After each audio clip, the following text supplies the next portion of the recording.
I was listening to The Blacker the Berry by Kendrick Lamar. Yeah, it's a nice song.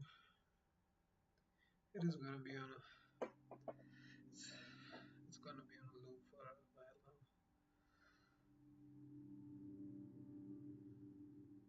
51st in the world. Kendrick Lamar. I was thinking about doing at least that's what I'm calling it, social experiment on Instagram. I'm thinking of unfollowing everyone and every channel on Instagram, all the people whom I don't talk with, like weekly or even monthly. So I'm gonna remove them. I'm gonna post a reel or a post on Instagram on my main account, the main with the large amount of followers. I'm gonna ask people, I'm gonna tell them that this reel or this post is gonna be here live on my, my account for 24 hours. And within these 24 hours, if anyone wishes to talk to me, even they're my friend or they're not, they can approach me, they can send a hi message, and we'll talk about anything, like literally anything. It doesn't matter if you're a junior or a senior, my brother, my sister, even if we are not acquainted with each other, even if we haven't even uh, met each other in real life, you can just come say hi and we'll talk on a call, Instagram call.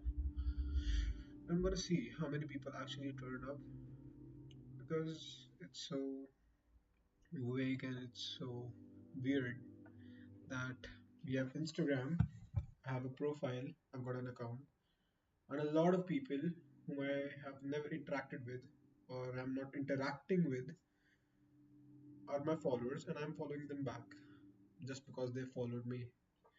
And there's like no interaction, we just followed each other. Like, what's the purpose? What's the purpose of Instagram if you're not connecting with people? You're just feeding meta. You're just boosting other people's posts, boosting trends, boosting their advertisements, their products.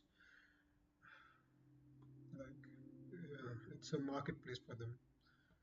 We're just minions in that sense. If we actually like interact with people through Instagram, then that's actually worth it. Because having an Instagram account and not making content and just being there watching the content is just you being the customer always. I don't know. I'm thinking too far or something. But yes. I'll see how many people actually turn up. Like, do they understand my psychology, how my brain works? We could talk about anything, like from the most bullshit topics to the most eye-opening and deep conversations. Yeah, because having 330 something followers doesn't make me a person who interacts with 330 people, even 330 different people, even on a 3 monthly basis, if you say, like, not even quarterly.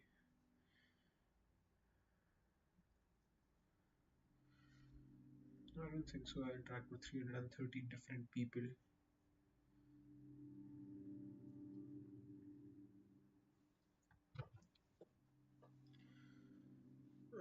I hope. If it is like a big, big, big big, um, big failure, this social experiment, then I would probably just delete my account because why do I need an account if I'm just watching content? It's like no user to me, is it? Mm, here comes the dopamine talk. Like I'm just using it for the dopamine. मैं मैंने uninstall कर रखा है Instagram, but I'm um, still opening it every now and then on the browser to check my DMs and then scroll for like 10 minutes and then I realize, oh fuck, this isn't what I'm here for.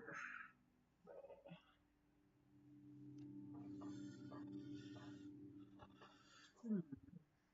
If I had greater audience or people to kind of interact with, that would be so good. Because in my opinion, the only two best kind of experiences is one, you get through the real world, through the miraculous um, deed that universe did, which is making this earth. I mean, just experiencing the world itself. In short, yeah. And second would be interacting with people who have like really different ideologies and different thinkings, different psychology. Mm,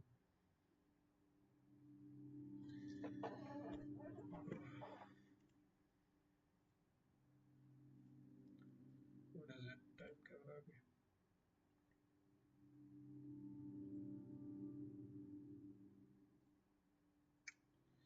11:58.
आज मेरा physics का paper था तो आज school से निकले of course मेरा paper I think मैं फिजिक्स में फेल हो रहा हूँ बट मैं निकला मैं सुबोध शाश्वत और पोपली थे हम लोग गए यूजुअली जहाँ मैं अपनी एक्टिवा खड़ी करता हूँ हम लोग उस तरफ गए और मैंने आज यूजुअली की तरह नहीं करी पार्क उधर और मैंने मार्केट में पार्क कर दी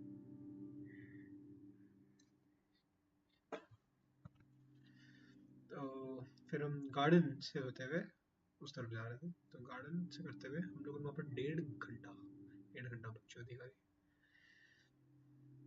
और डेढ़ घंटा बकचोदी इज लाइक टू मच हम लोग कुछ नहीं वहाँ पर एक्सरसाइज करने लग गए सब मिलकर ऑफ कोर्स पोपली नहीं कर रहा था और एक्सरसाइज करने लग गए हम लोग हमें पपीज दिख गए वहाँ पर बहुत सारे पपीज खेलने लग गए मतलब 4 6 फुटिया लौंडे लिटरली वहाँ पर पपीज के साथ खेल रहे हैं लोगों की हालत खराब हो रही है हम लोग ब्लेजर्स वगैरह पहन रखे थे ऑफ कोर्स हमारे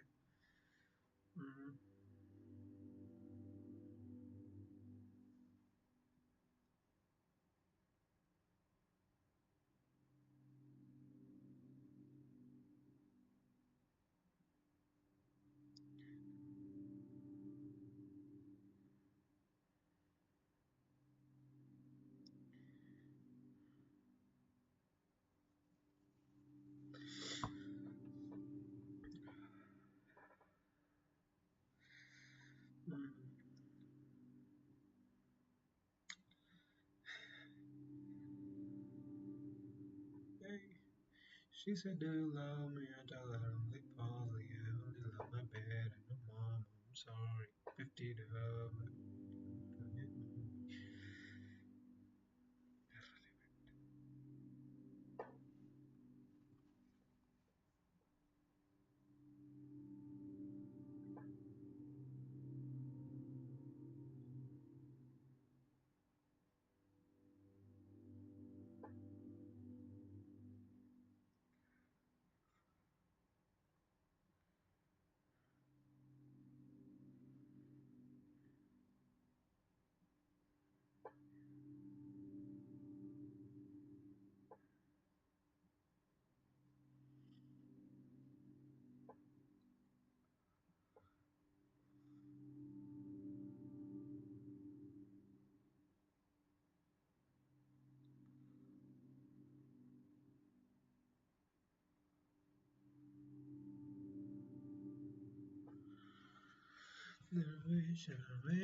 Why does this have to be this way?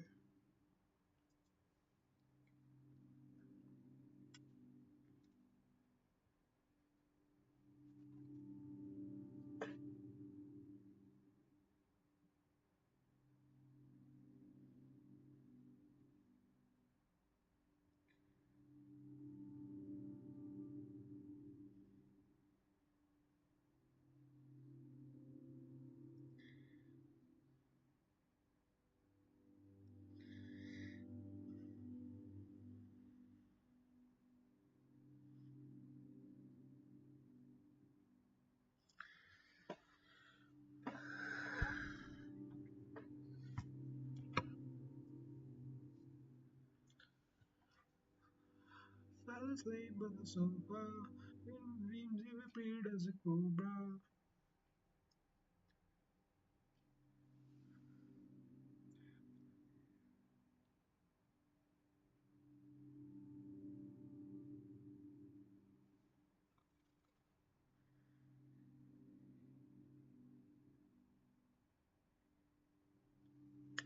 We were falling down. Keep moving. Is it real? Is it real?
हाँ,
मेरे को नए आर्टिस्ट ढूंढने पड़ेंगे।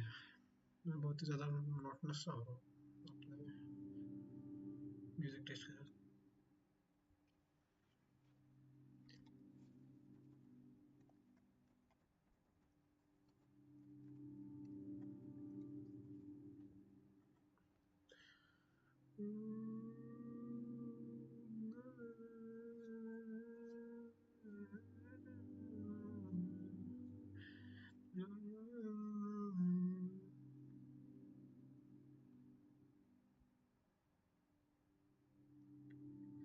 Oh, हाँ भाई, Daydream by Fishman. It's like, oh my God. Oh.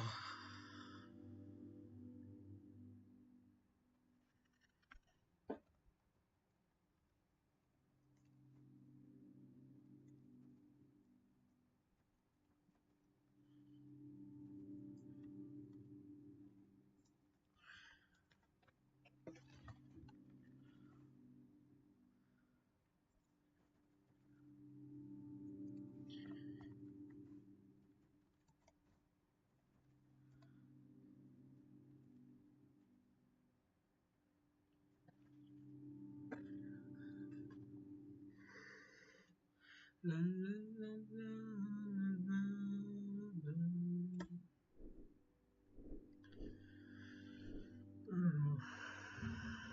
आज तो जम के सोया हूँ मैं। तो प्रॉब्ली आज स्ट्रीम लंबी होगी। क्या बात कर सकते हैं आज? कोई टॉपिक चाहिए हमको।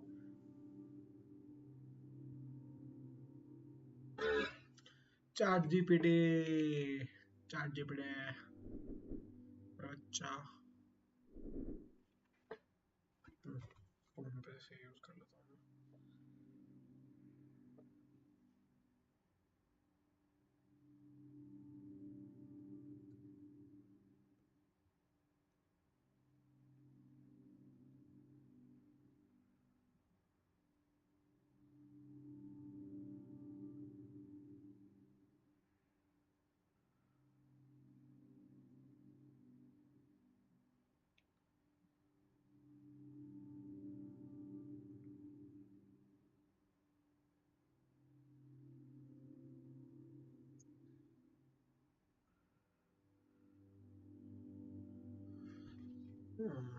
All right, let's delve into the concept of exist,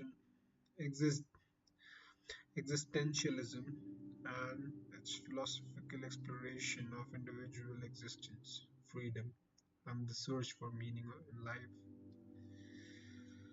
Mhm. I mean, yeah,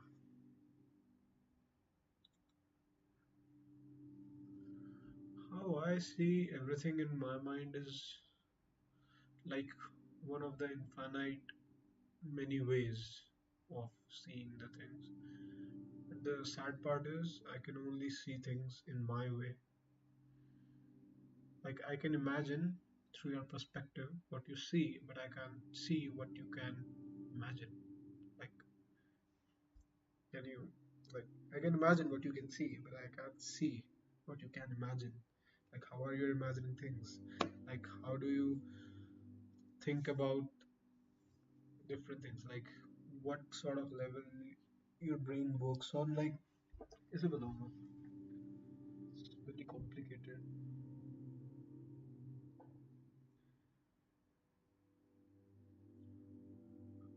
क्योंकि हम सबकी लाइक सिचुएशन हर एक सेकंड हम सबका डिफरेंट रहा है, हर एक मिली सेकंड हम सबका डिफरेंट रहा है, हर एक ब्रेथ हमारी अलग रही है, किसी की लंबी किसी की छोटी, किसी ने ब्रेथ ली उस टाइम पे किसी ने नहीं ली। हर किसी का माइंड हर एक मिली सेकंड पे कभी भी सिंक नहीं हो सकता। लाइक वी कैन से कि मेरे और मेरे दोस्त ने साथ में कोई सेंटेंस या कोई शब्द बोला, like middle of the conversation, like, but it doesn't mean कि हमारा ब्रेन सिंक्ड है, अच्छा, it's like just happened. That's so weird. uh, this one girl, she, let me see,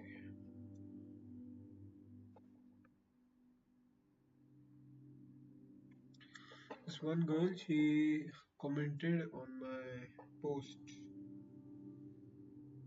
from my second account. She commented, bro thinks he is Socrates or something. Hmm,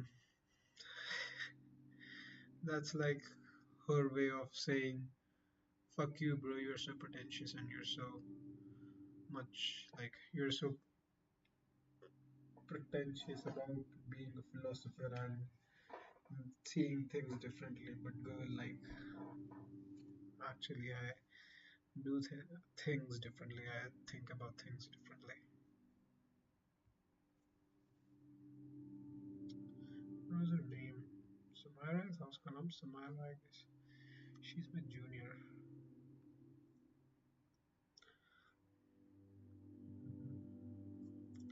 The only thing as a minute little existence I can do is surround myself with a group of people who think alike but are different and better. If you're the most enlightened and awakened thinker in a group, then you're probably just in the wrong one. Still eager to go beyond this physical world while experiencing the most of it.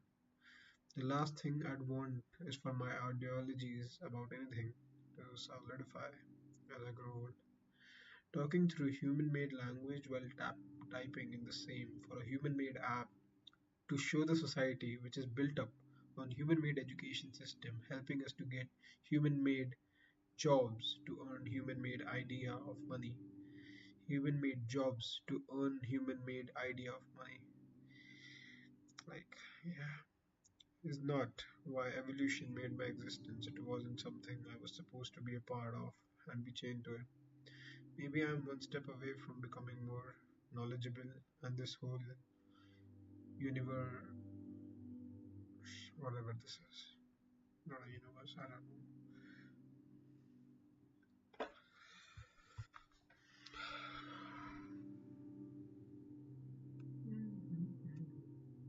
Yeah, I too am carefree at times, and I too laugh.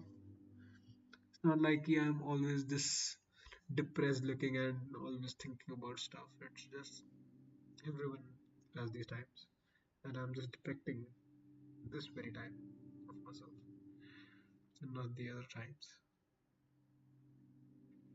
Well जब पोपली आता है stream पे तो अपने आप दिखने लग जाता है ना, तो अपने आप दिख जाती है मेरी दूसरी साइड, मेरी one of the many sides.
Kanye West, like Kanye West, Kanye West is another guy.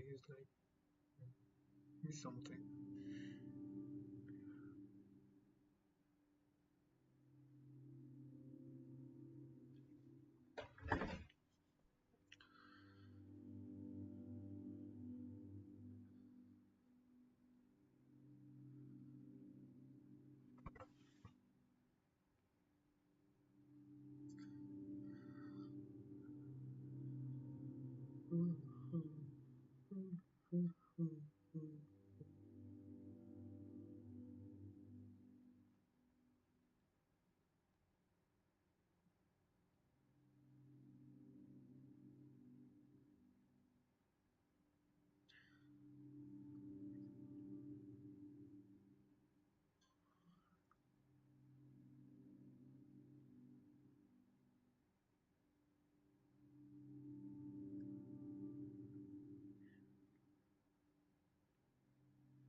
Relaxing fireplace sounds. Okay, nice.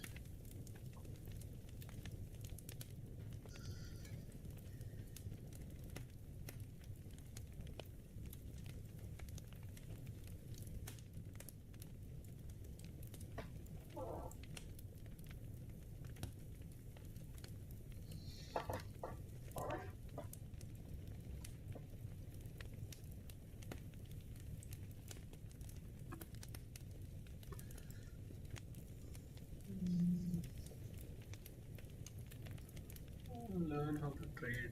I really do.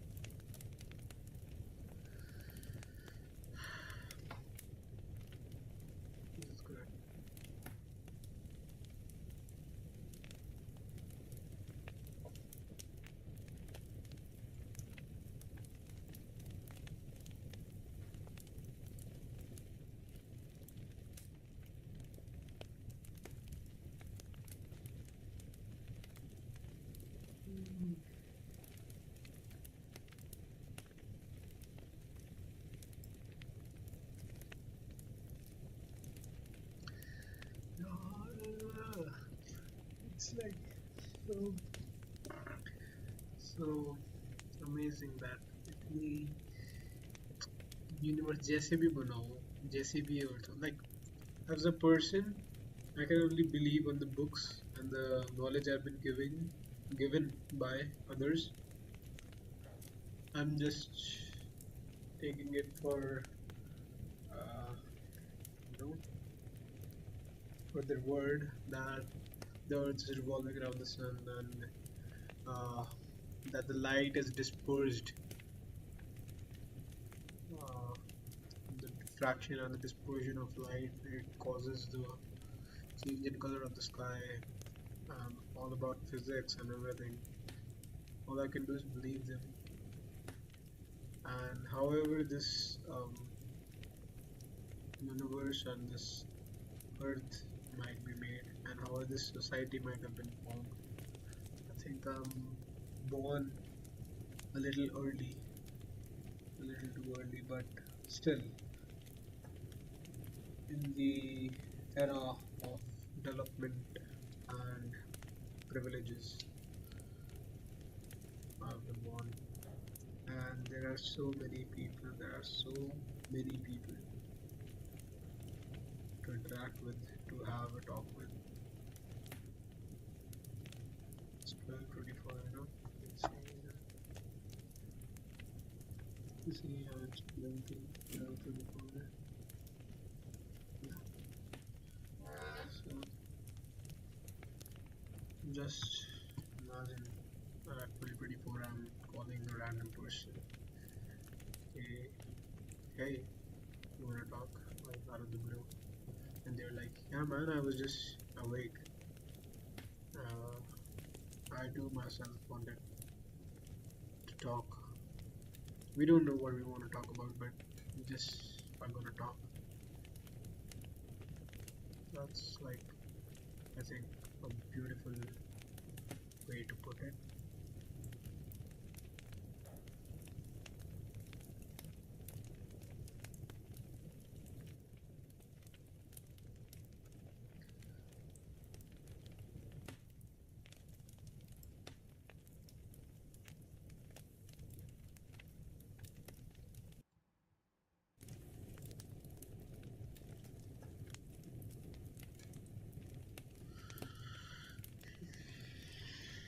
School जाके लाइक कितना ज़्यादा डिफरेंट हो जाता है मेरा, कितना ज़्यादा अलग हो जाता है मेरा attitude and my behavior. I'm so jolly and happy around people. Mm,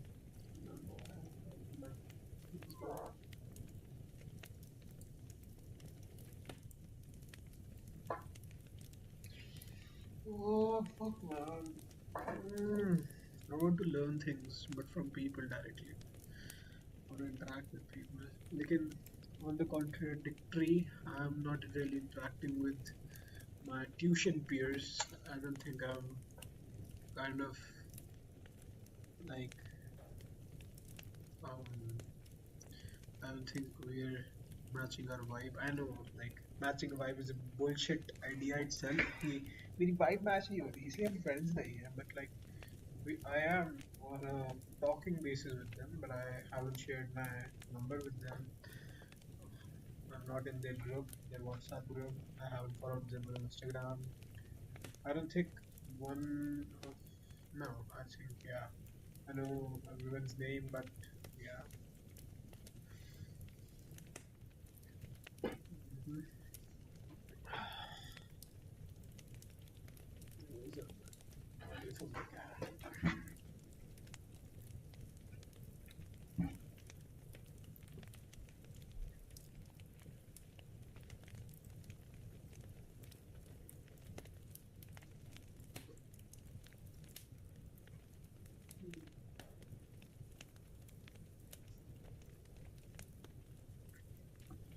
कुछ खाने को लेके आते हैं कुछ खाने को लेके आते हैं the workout routine is jogging, like 6 out of 10 workout. But it,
बोले क्या पागल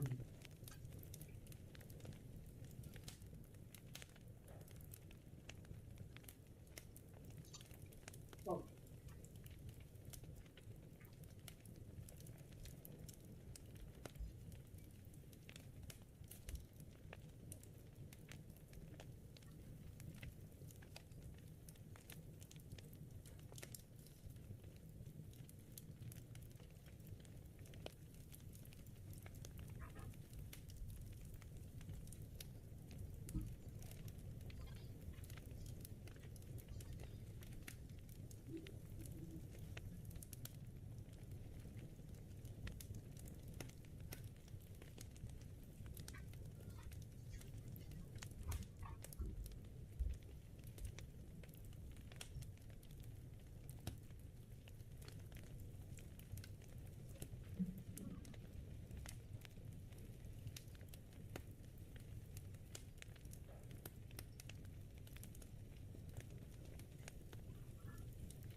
ओके, ये लेफ्ट ओवर खिचड़ी से मम्मी ने एक मसाला खिचड़ी बनाई थी पापा के लिए, वो भी लेफ्ट ओवर रह गई थी। लेफ्ट ओवर चावल से, सॉरी, बैड।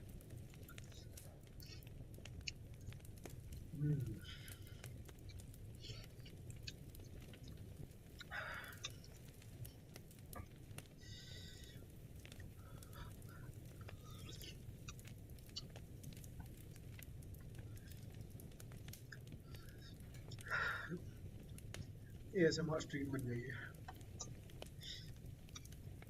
ASMR तो क्रैकलिंग बड़ी ज़्यादा हो रही है।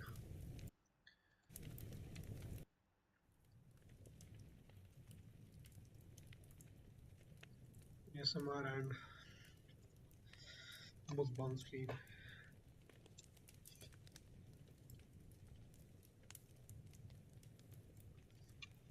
भाव उगती हुई दिख रही है। दिख रही है, दिख रही है।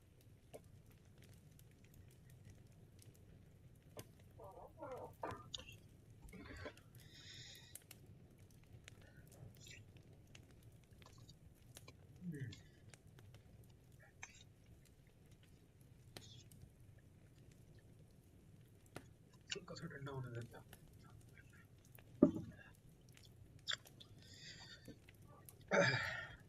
गैस पे रखना है जल्दी से।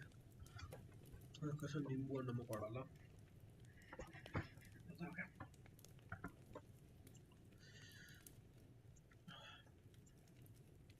Baby in the best girl,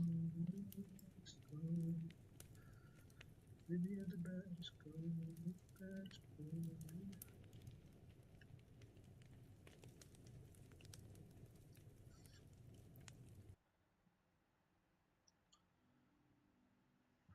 IRL stream in Brazil, favelas, BR.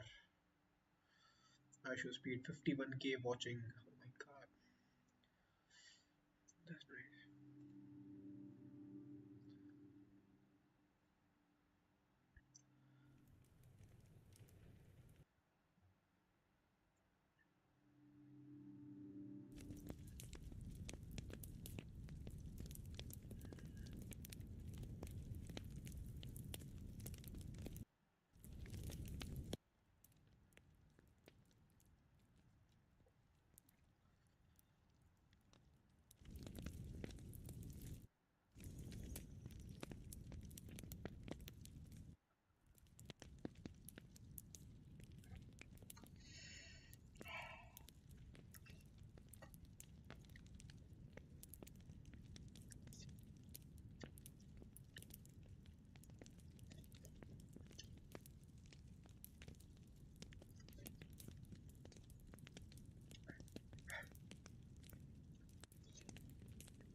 I don't know why. I try to be so open-minded and so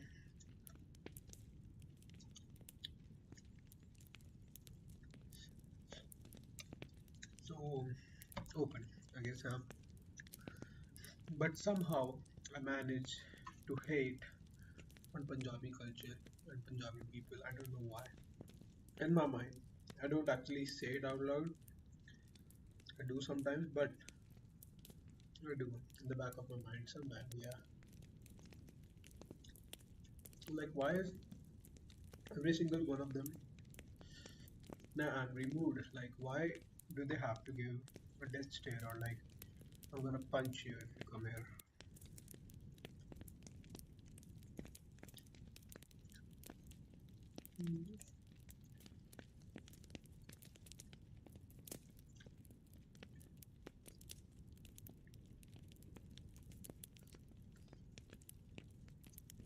Post workout meal.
I bet future me is screaming at me right now to buy a stock or do or call someone or do something that I should be doing right now instead of eating.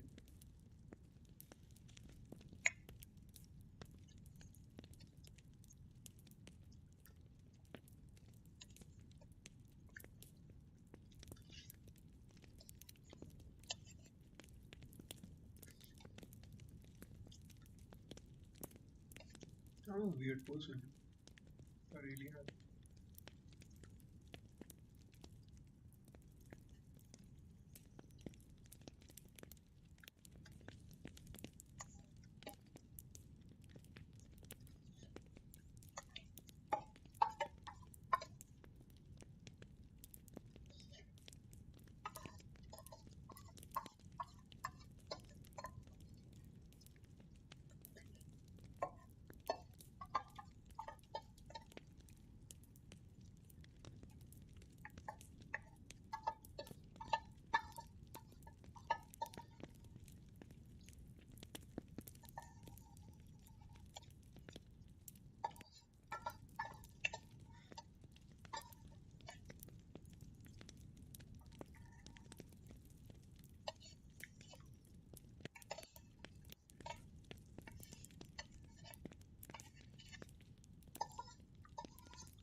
Delicious, tasty.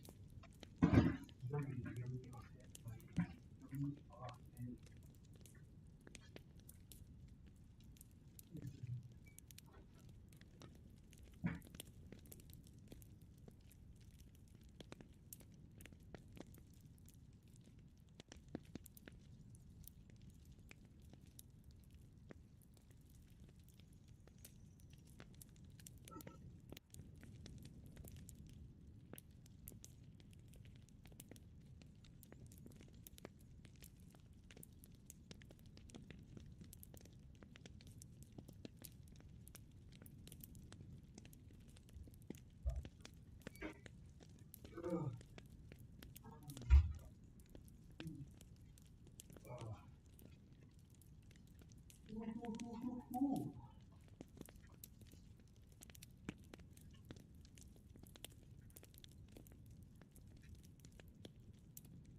I think I've got a decent build now. Like I'm that average body guy. I'm not fat, I'm not thin. Like at least when I'm wearing clothes, and I'm okay with that. This looks good.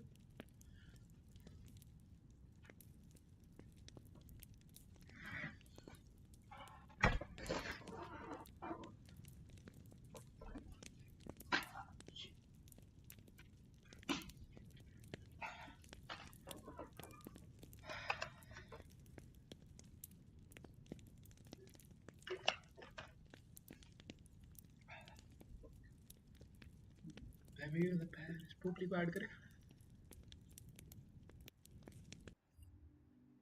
मेरा बच्चा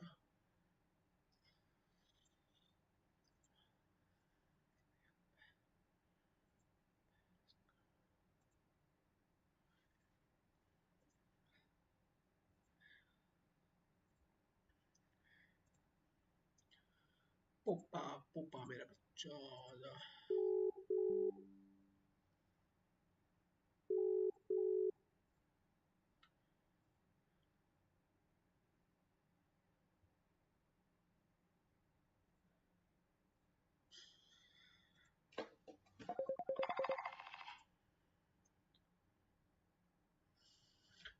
सो रहा था क्या? नहीं नहीं लेटा हुआ था। लेटा हुआ था? ये तेरा हमेशा ये क्या होता है? बैठा हुआ था, लेटा हुआ था, कुछ कर नहीं रहा होता तू? अभी तो कुछ नहीं कर रहा था। बस तू लेटा हुआ था, लाइक लिटरली बस लेटा हुआ था। हम्म, वाह जी वाह। शैडो का शैडो मेरा बच्चा सो रहा है वो भी। मैं तो स्ट्रीम कर रहा हूँ। मैं तो पूरी शाम को सोया हूँ। मैं तो मस्त। तेरा ट्यूशन में टेस्ट था ना, कैसा गया? आ जाएंगे फुल। आ जाएंगे फिर। और अकाउंट्स का जो पेपर गया है आज। 64 तो फिर भी आ जाएंगे, 64 65 तो।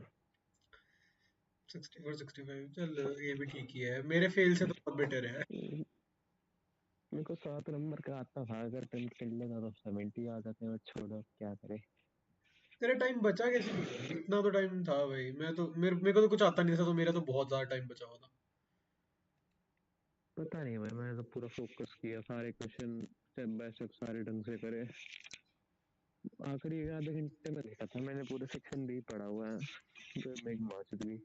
फिजिक्स में तो सेक्शन ही नहीं होते हमारे तो। मतलब एक सेक्शन 60 नंबर का है, तो ये मान ले मेरा 2 घंटे 40 मिनट में 60 नंबर का हुआ था। ओ, तो आखिरी के 20 मिनट में तेरे को, अच्छा तो तेरे को पर मिनट तेरे को 1 मार्क लेना था। 1 मिनट में 1 मार्क। हाँ बट मैं 13 मार्क ही ले पाया 20 मिनट में। चल वैसे भी एवरेज कितना होता है? आई थिंक 1.5 मिनट्स होती है, लाइक एवरेज आइडियल स्पीड जो होती है। भाई बड़े क्वेश्चन थे भाई, दिक्कत तो ये नहीं है। अगर देख मान ले वो एक शेयर्स का बड़ा क्वेश्चन था, वो 6 नंबर का था, वो 10 नंबर डिजर्व करता है ऐसा क्वेश्चन। हाँ, इंग्लिश के बायोडेटा वाले की तरह है वो भाई। हम्म, इतना लंबा क्वेश्चन है, और इसके कितने मिलते हैं? शायद 6 मार्क मिलते हैं। 6 भी नहीं, वही 5। तो। 5 या 6 इतने ऐसे मिलता है। वो आराम से 8 मार्क का क्वेश्चन है। पिछली बार से ज्यादा आ जाएंगे मेरे तो, इम्प्रूवमेंट तो है। अकाउंट्स में बढ़िया। हम्म, Baby, you're the baddest girl. Baby, you're the baddest.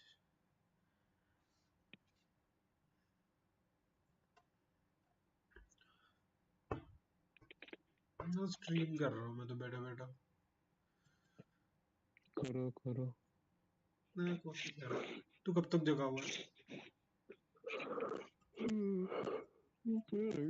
नींद तो आ ही रही है मेरे को। क्या कह रहा है? नींद तो आ ही रही है, सो जाऊंगा 15 मिनट में। अच्छा, बढ़िया। हाँ, मैं कुछ कुछ सोचना चाहता हूँ। बड़ा अजीब सेंटेंस है ना ये। कुछ दिमाग में आ नहीं रहा। हम्म, ये रात है मैं सोच रहा हूँ GTA से डाउनलोड करते हैं लैपटॉप पर और खेलते हैं। क्या?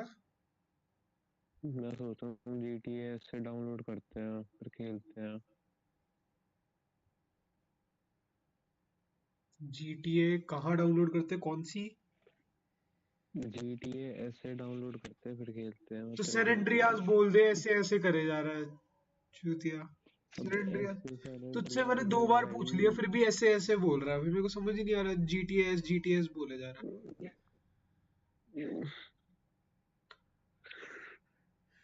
जीटीए सैन एंड्रियास भाई वो भी तूने खत्म कर देनी है, मेरे को पता है तूने 3 दिन में खत्म कर देगा तू पूरी गेम, मेरे पास इतना नहीं है भाई, मैं इतनी टॉलरेंस नहीं है मेरे में खेलने की। तो पायरेट करनी पड़ेगी पहले तो।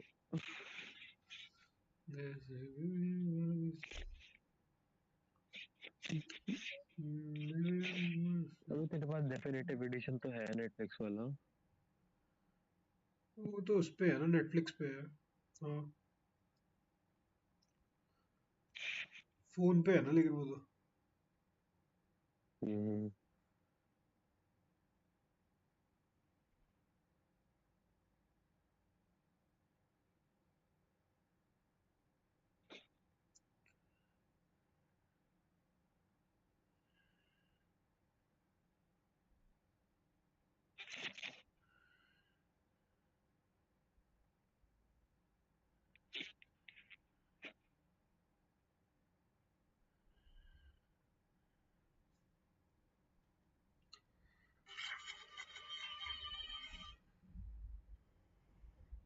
crispy eggplant with homemade marinara sauce.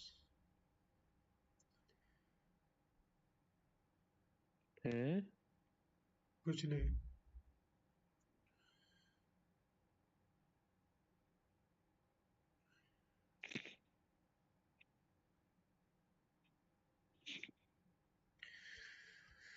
नहीं मैं तो उसमें सोने जा रहा हूँ, नींद भी आ रही है। चलो okay okay, bye, good night. Good night.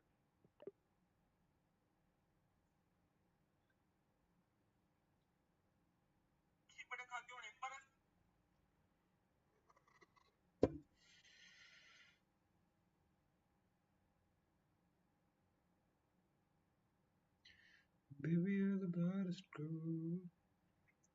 मैं बोल्ड हो जाऊं क्या? बाल कटा लूं सारे?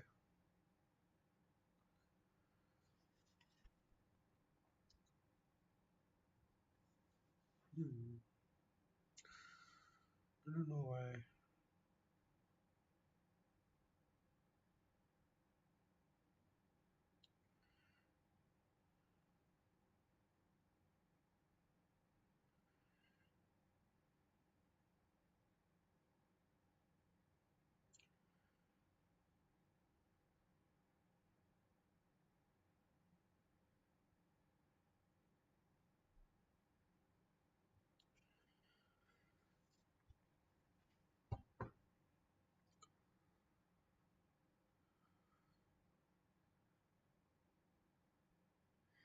Me and the boys on the edge of losing our sanity at 4 a.m. after one of us said we can end on a loss. We are on our 24th loss.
I think I'm gonna watch a movie.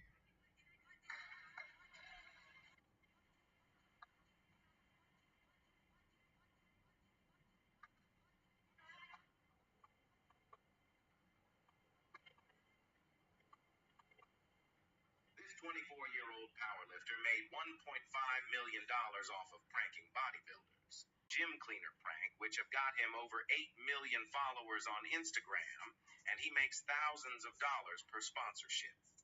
But here's the kicker. How did Anatoly turn easy pranks into a gold mine? Well, it's all about grabbing attention, my friend. In today's digital world, attention is the name of the game, and big brands are shelling out billions to influencers who know how to captivate an audience. Now, what if I told you that you could jump on this train without even showing your face? Let me show you. It's called Instagram Faceless Pages.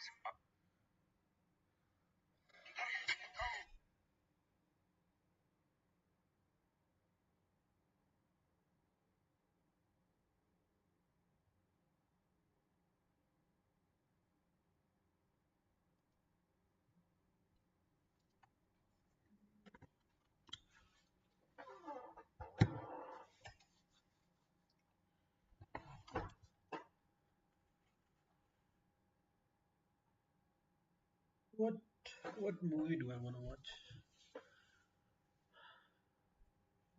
Hey, hello.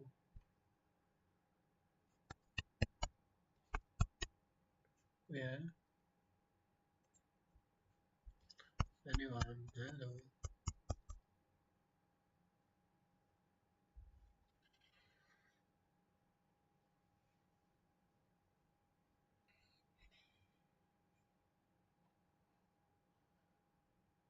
At this point right now, I do not exist in anyone's mind. Is it right? At this point, like at exactly 12:55 a.m. on 9th of January 2024, I do not exist in anyone else's mind.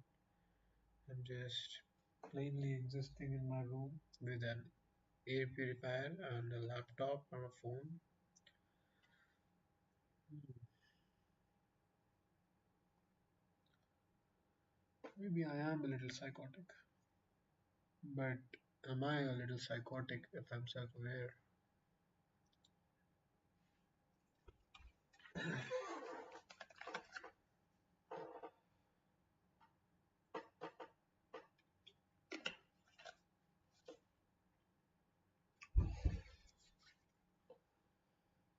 Hmm.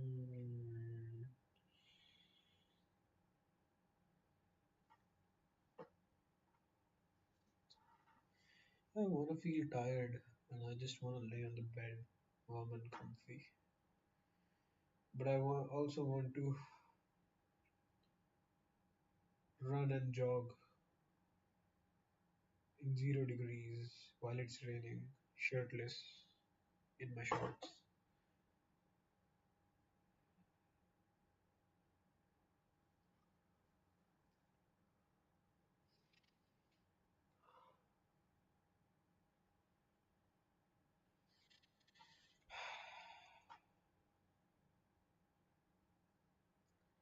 One hour, 7 minutes of a stream.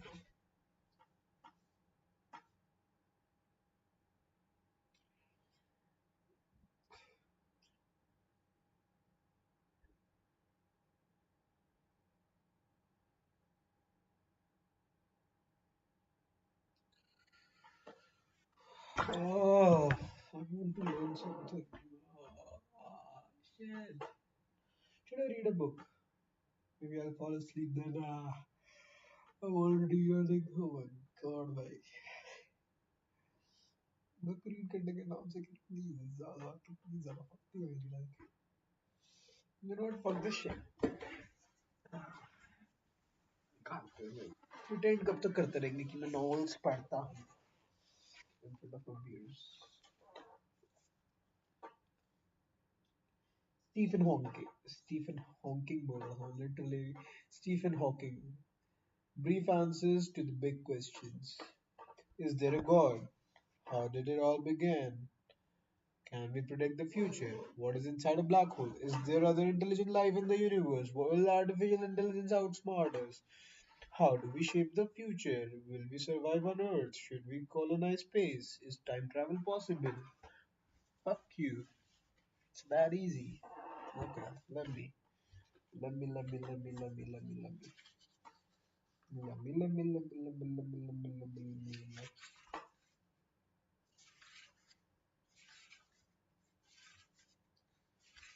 Okay, I remember reading it through here. I've completed the introduction. Why we must ask the big questions. Okay, why shall we indeed? People have always wanted answers to the big questions. Where did we come from? How did the universe begin? What is the meaning and design behind it all? Is there anyone out there? The creation accounts of the past now seem less relevant and credible. They have been replaced by a variety of what can only be called superstitions, ranging from New Age to Star Trek. But real science can be far stranger than science fiction and much more satisfying. I am a scientist, and a scientist with a deep fascination with physics, cosmology, and in the universe, and of course, the future of humanity. I was brought up by my parents to have an unwavering curiosity and, like my father, to research and try to answer the many questions that science asks us. I have spent my life traveling across the universe inside my mind. Through theoretical physics, have sought to answer some of the great questions at one point. I thought I would see the end of physics as we know it, but now I think the wonder of discovery will continue long after I'm gone. We are close to some of these answers, but we are not there yet. The problem is, most people believe that real science is too difficult and complicated for them to understand. But I don't think this is the case. To do research on the fundamental laws that govern the universe would require a commitment of time that most people don't have. The world would soon grind to a halt if we all tried to do theoretical physics. But most people can understand and appreciate the basic ideas if they are presented in a clear way without equations, which I believe is possible and which is something I have enjoyed trying to do throughout my life. It has been a glorious time to be alive and doing research in theoretical physics. Our picture of the universe has changed a great deal in the last 50 years, and I'm happy and if I have made a contribution. One of the great revelations of the space age has been the perspective it has given humanity on ourselves. When we see the Earth from space, we see ourselves as whole. We see the unity and not the divisions. It is such a simple image with a compelling message. One planet, one human race.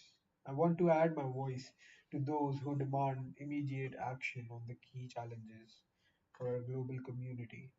I hope that going forward, even when I am no longer here, people with power can show creativity, courage, and leadership. Let them rise to the challenge of the Sustainable Development Goals and act not out of self interest but out of common interest. I am very aware of the preciousness of time. Seize the moment. Act now. I've written about my life before, but some of my early experiences are worth repeating as I think about my lifelong fascinating and the big questions. I was born exactly 300 years after the death of Galileo, and I would like to think that this coincidence has had a bearing on how my scientific life has turned out. However, I estimated that about 200,000 other babies were also born that day. I don't know whether any of them were later interested in astronomy. I grew up in a tall, narrow Victorian house in Highgate, London, which my parents had bought very cheaply during the Second World War, when everyone thought London was going to be bombed flat. In fact, a V 2 rocket landed a few houses away from ours. I was away with my mother and sister at the time, and fortunately, my father was not hurt.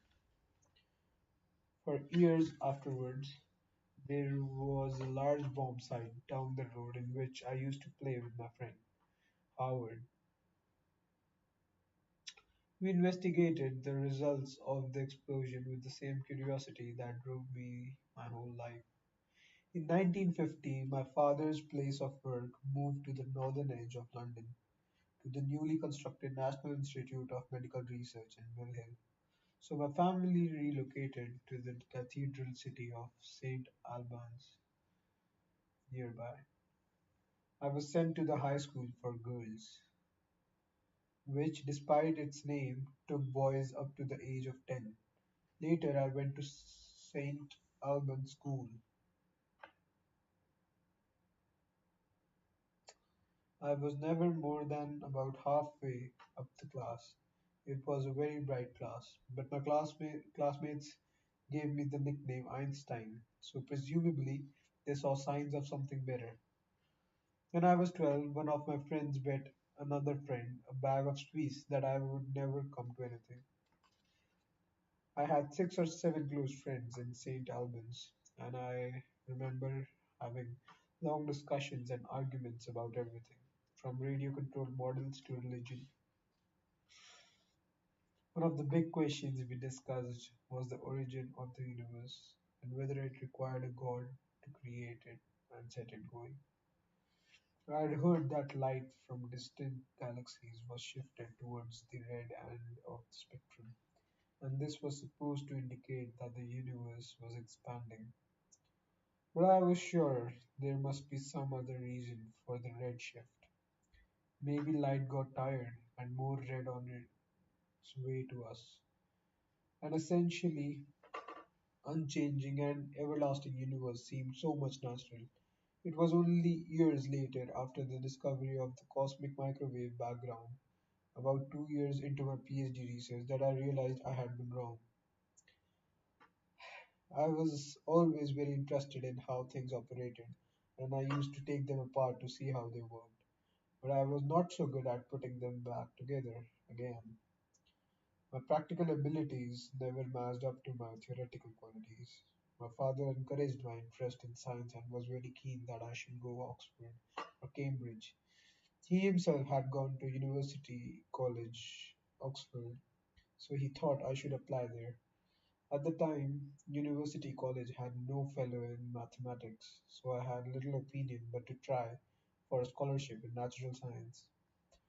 I surprised myself by being successful. The prevailing attitude at Oxford at the time was very anti work. We were supposed to be brilliant without effort, or to accept your limitations and get a fourth class degree.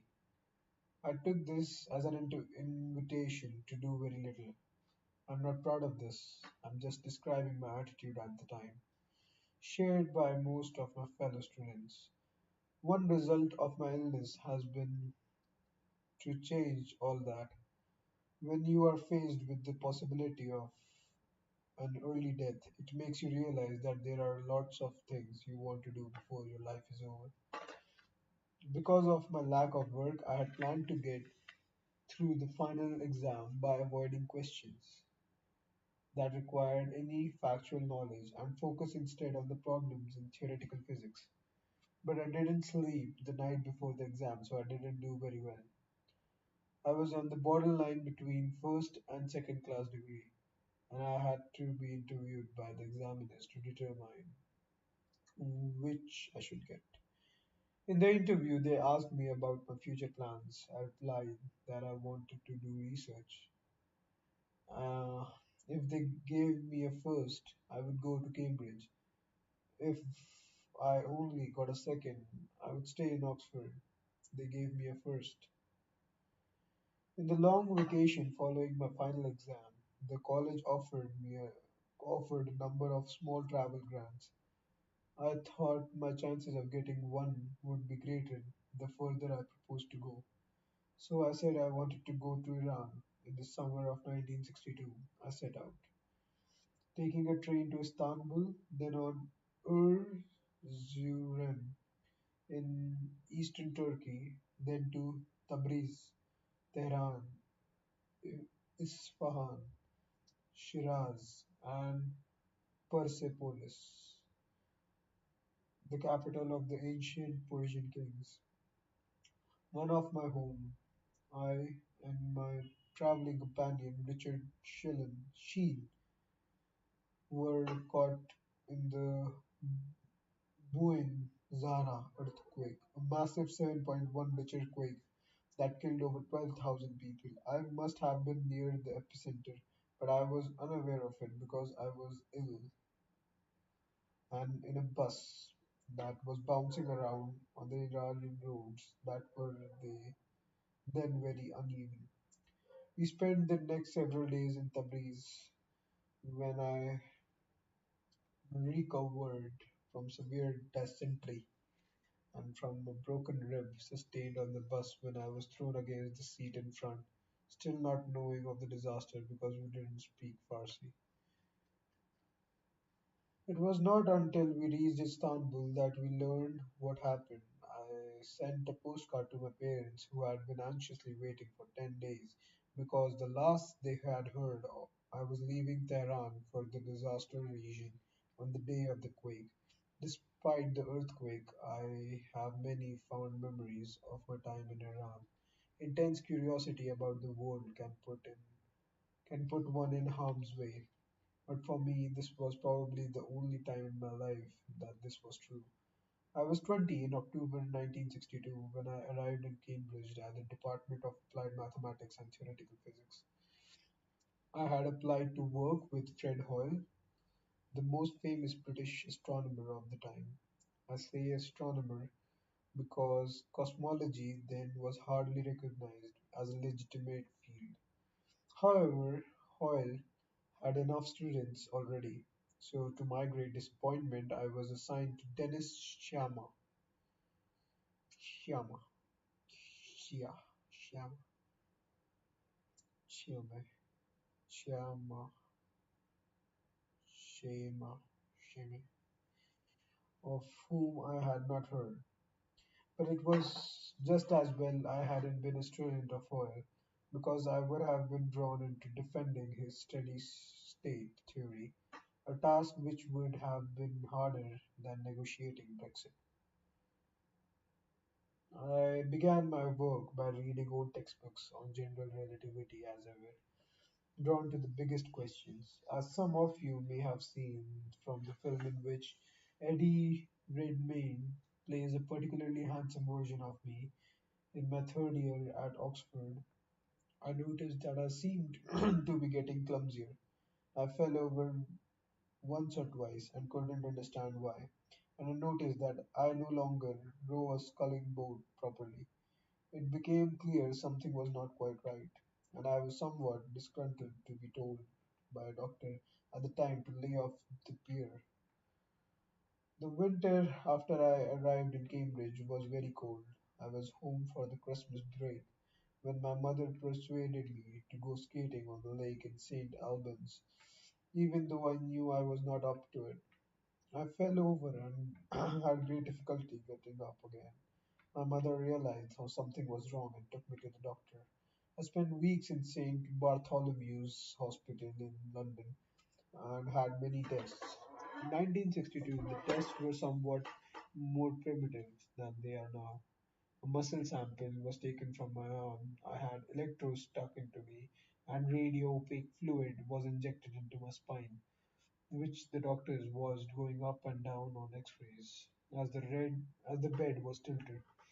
They never actually told me what was wrong, but I guessed enough to know it was pretty bad, so I didn't want to ask. I had gathered from the doctor's conversation that whatever it was, would only get worse, and there was nothing they could do except give me vitamins. In fact, the doctor who performed the test washed his hands off me, and I never saw him again. At some point, I must have learned that the diagnosis was a amyotrophic lateral sclerosis,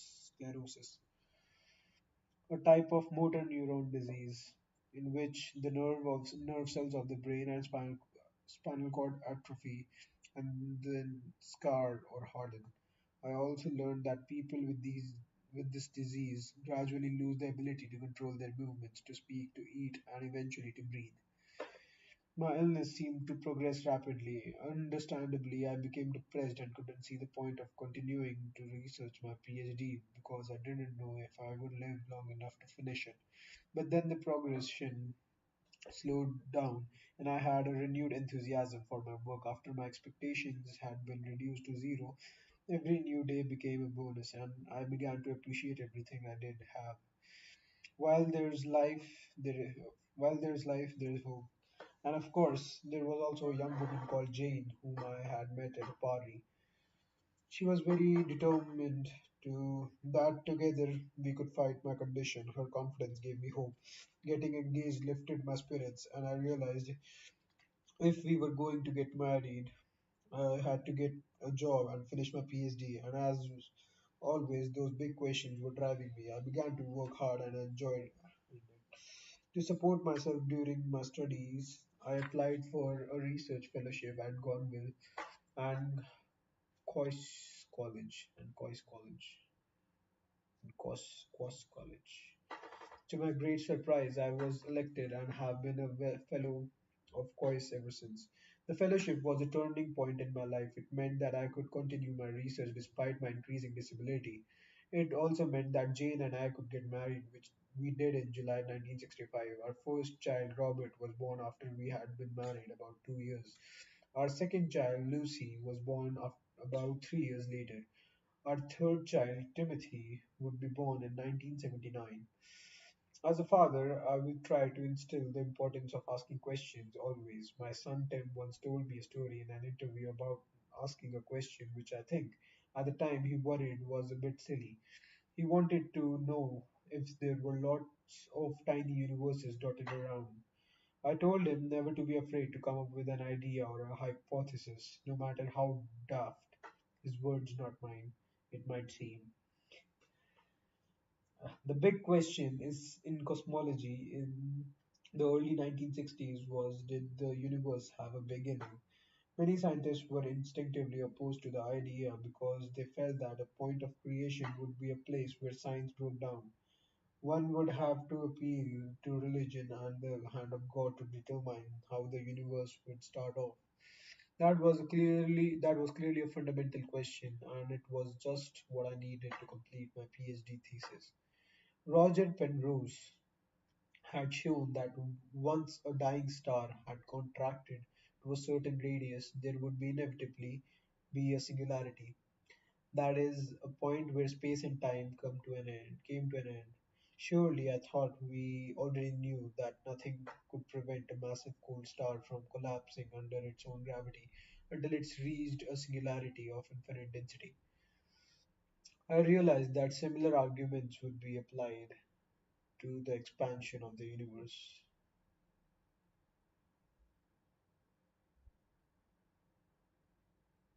I realized that similar arguments could be applied to the expansion of the universe. In this case, I could prove there was singularities where space-time had a beginning. A Eureka moment came in 1970, a few days after the birth of my daughter Lucy. While getting into bed one evening, with my disability made a slow process, I realized that I could apply it to black holes, the causal structure theory that I had developed for singularity theorems. If general relativity is correct and the energy density is positive, the surface area of the event horizon, the boundary of the black hole, possible, has the property that it always increases when additional matter and radiation falls into it. Moreover, if two black holes collide and merge to form a single black hole, the area of the event horizon around the resulting black hole is greater than the sum of the areas of the event horizons around the original black holes. This was a golden age in which we solved most of the major problems in black hole theory.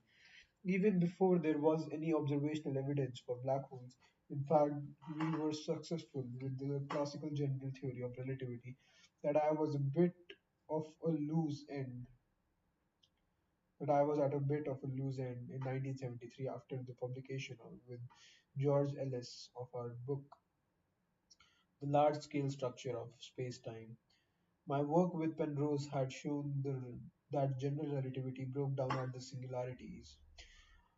So The obvious next step would be to combine general relativity, the theory of the very large, with quantum theory, the theory of the very small. In particular, I wondered, can one have atoms in which the nucleus is a tiny primordial black hole formed in the early universe? My investigations revealed a deep and previously unsuspected relationship between gravity and thermodynamics, the science of heat, and resolved a paradox that have been argued over 30 years.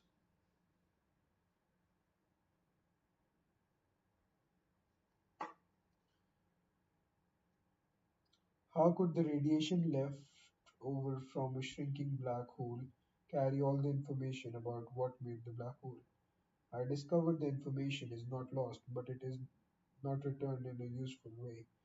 Like burning an encyclopedia at retaining retaining the smoke and ashes. To answer this, I studied how quantum fields or particles would scatter off a black hole. I was expecting that part of an incident wave would be absorbed and the remainder scattered. But to my great surprise, I found there seemed to be emission of the black hole itself. At first, I thought it must be a mistake in my calculation, but what persuaded me that it was real was that the emission was exactly what was required to identify the area of horizon with the entropy of the black hole. This entropy, a measure of the disorder of a system, is summed up in this simple formula: S equals to AKC cube by AGH, which expresses the entropy in terms of the area of the horizon and three fundamental constants of nature: C, speed of light; G, Newton's constant of gravitation; and H, Planck's constant. The emission of thermal radiation from the black hole is called Hawking's radiation. It's now gone, and I'm proud to have discovered it. In 1974, I was elected a Fellow of the Royal Society. The election came as a surprise to the members of my department because I was young and only a lowly research assistant. But within 3 years, I had been promoted to professor. My work on black holes had given me hope that we would discover a theory of everything, and that quest for an answer drove me on. In the same year, my friend Kip Thorne invited me and my young family and a number of other workings in general relativity to the California Institute of Technology, Caltech. For the previous 4 years, I had been using a manual wheelchair as well as a blue electric three-wheel car, which went at a slow cycling speed and in which I sometimes illegally carried passengers. When we went to California, we stayed in a Caltech-owned colonial style house near campus, and there I was able to enjoy full-time use of an electric wheelchair for the first time. It gave me a considerable degree of independence, especially as in the United States buildings and sidewalks are much more accessible for the disabled than they are in Britain. When we returned from Caltech in 1975, I initially felt rather low. Everything seemed so parochial and restricted in Britain compared to the can-do attitude in America at the time when the landscape was littered with dead trees killed by Dutch elm disease and the country was beset by strikes. However, my mood lifted as I saw the success in my work and I was elected in 1979 to the Lucasian Professorship of Mathematics, a post once held by Sir Isaac Newton and Paul Dirac.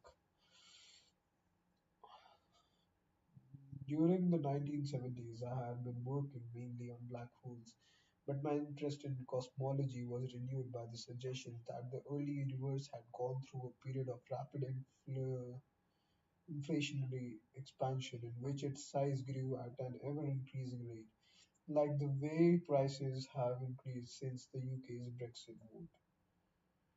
I also spent time working with Jim Hartle, formulating a theory of the universe birth that we called no boundary. By the early 1980s, my health continued to worsen. and I endured prolonged choking fits because my larynx was weakening and was letting food into my lungs as I ate. In 1985, I thought I got pneumonia on a trip to CERN, the European Organization for Nuclear Research in Switzerland. This was a life-altering moment. I was rushed to the Lucerne Cantonal Hospital and put on the ventilator. And the doctor suggested to Jane that things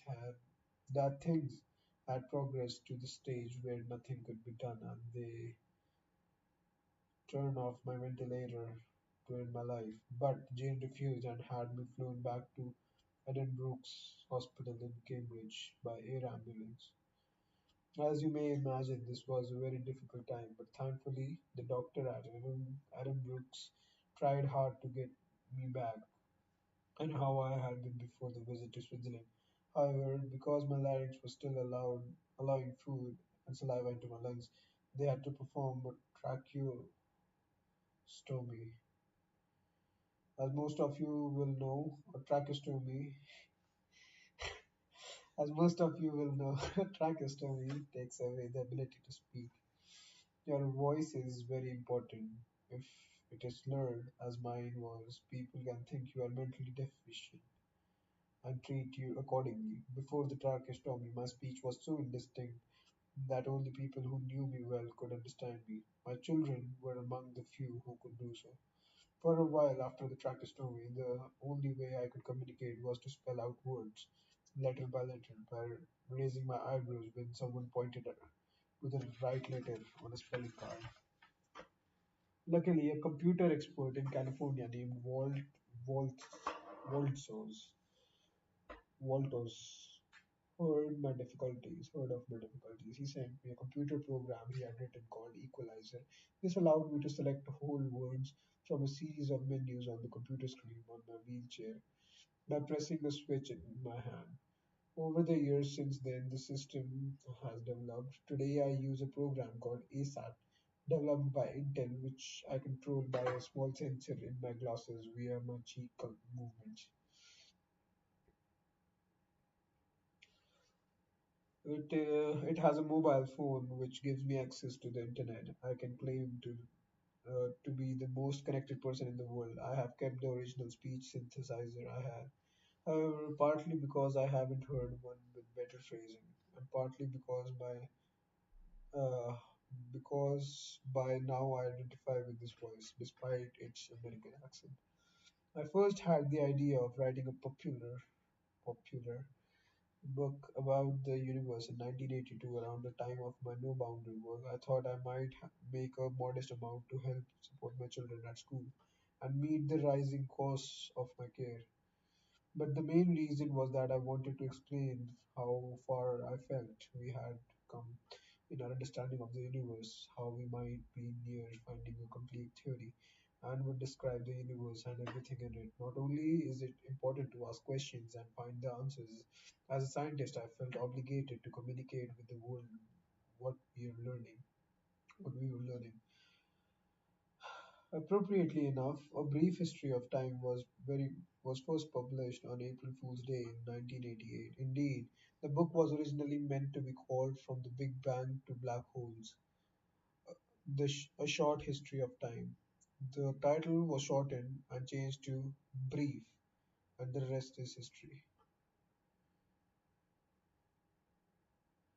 I never expected A Brief History of Time to do so well as it has. Undoubtedly, the human interest story of how I managed to be a theoretical physicist and best-selling author despite my disabilities has helped. Not everyone may have finished it or understood everything they read, but they at least grappled with one of the big questions of our existence, and got the idea that we live in a universe governed by rational laws that, through science, we can discover and understand. To my colleagues, I'm just another physicist, but to the wider public, I became possibly the best known scientist in the world. This is partly because scientists, apart from Einstein, are not widely known rock stars, and partly because I fit the stereotype of a disabled genius. I can't disguise myself with a wig and dark glasses. The wheelchair gives me away. Being well known and easily recognizable has its pluses and minuses, but the minuses are more than outweighed by the pluses. People seem genuinely pleased to see me.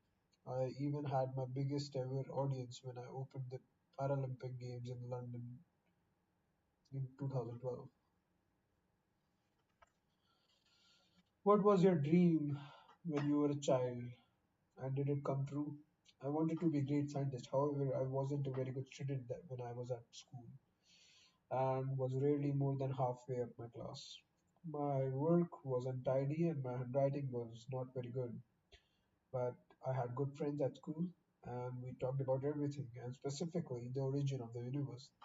This is where my dream began, and I am very fortunate that it has come true. Page number 21.